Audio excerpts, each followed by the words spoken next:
अब इसे संयोग ही कहिए कि कुछ साल पहले योगी आदित्यनाथ ने नेपाल को लेकर एक बात कही थी और हैरानी की बात तो ये है कि नेपाल उस दिशा में बढ़ता दिख रहा है।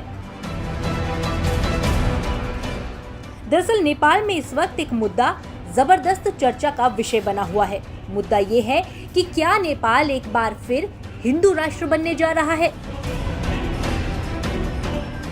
जानकारी के लिए बता दें कि नेपाल साल 2006 तक एक हिंदू राष्ट्र था, लेकिन एक जन आंदोलन के बाद नेपाल में राजशाही खत्म हो गई थी और नेपाल एक धर्मनिरपेक्ष राष्ट्र बन गया। लेकिन अब नेपाल में फिर एक जन आंदोलन शुरू हो रहा है और जिसमें ये मांग हो रही है कि नेपाल को दोबारा से हिंदू राष्ट्र बना देना चाहिए।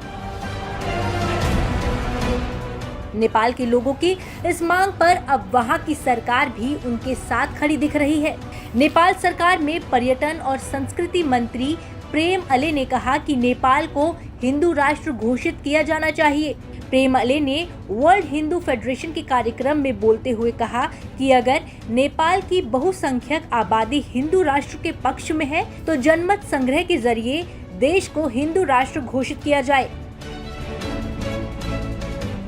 आपको बता दें कि इस कार्यक्रम में ये सवाल तक उठाया गया कि जब इस्लामिक और ईसाई देश घोषित हो सकते हैं तो हिंदू राष्ट्र घोषित क्यों नहीं हो सकता। चलिए अब आपको बताते हैं कि नेपाल को हिंदू राष्ट्र बनाने के मुद्दे के बीच योगी आदित्यनाथ की चर्चा क्यों हो रही है।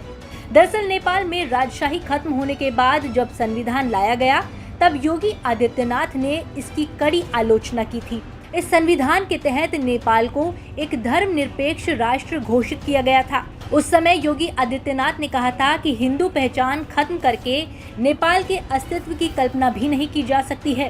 बहरहाल अब जब नेपाल को हिंदू राष्ट्र बनाने की मांग उठ रही है तो सोशल मीडिया पर कुछ लोगों ने ये बोलना शुरू कर दिया है कि भारत को भी हिंदू राष्ट्र बना देना चाहिए। आपको याद दिला दें कि इस तरह की मांग भारत में भी समय समय पर उठती रही है। पिछले साल एक कार्यक्रम के दौरान आरएसएस प्रमुख मोहन भागवत ने देश को हिंदू राष्ट्र बताया था। उन्होंने कहा था कि हिंदुस्तान हिंदुओं से अलग नहीं हो सकता।